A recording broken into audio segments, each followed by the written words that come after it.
चला भैया यीशु कर वचन सुन के लागे। ई सुंदर बेरा में, ई सुंदर समय में, चला भैया यीशु कर वचन सुन के लागे। चला भाई माँ, चला बहन माँ, वचन के सुनने के लिए। चला भाई माँ, चला बहन माँ, वचन के सुनने के लिए।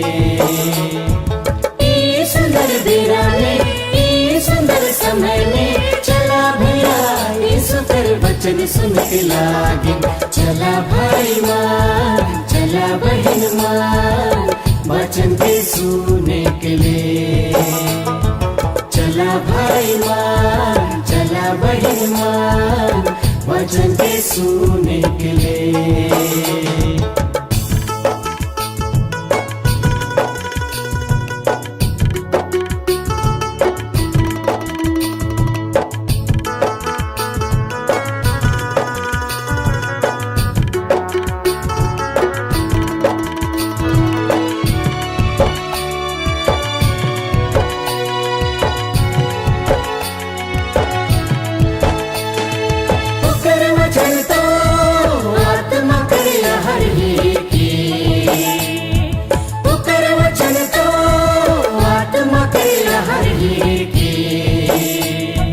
चला भाई माँ, चला बहन माँ, वचन के सुनने के लिए। और चला भाई माँ, चला बहन माँ, वचन के सुनने के लिए।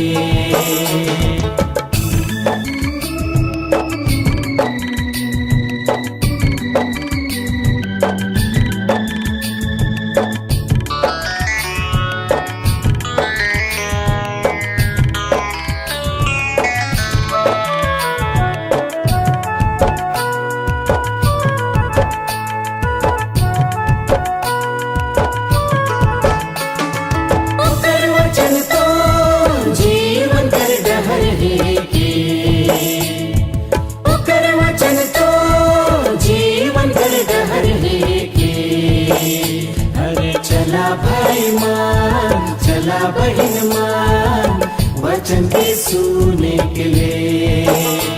अरे चला भाई माँ, चला बहन माँ, वचन के सुनने के लिए।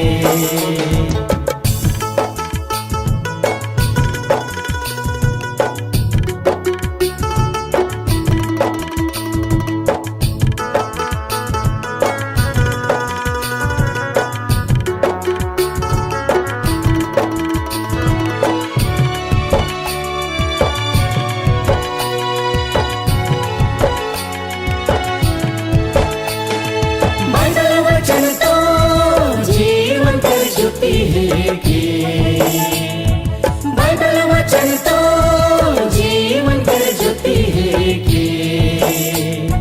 चला भाई माँ, चला बहन माँ, वचन के सुनने के लिए। चला भाई माँ, चला बहन माँ, वचन के सुनने के लिए। ई सुंदर बेरा में, ई सुंदर समय में, चला भैया यीशु कर वचन सुन के लागे। ई सुंदर बेरा में, ई सुंदर समय में, चला भैया यीशु कर वचन सुन के लागे। चला भाई माँ, चला बहन माँ, वचन के सुनने के लिए। अरे चला भाई माँ, चला बहन माँ, वचन के सुनने के लिए।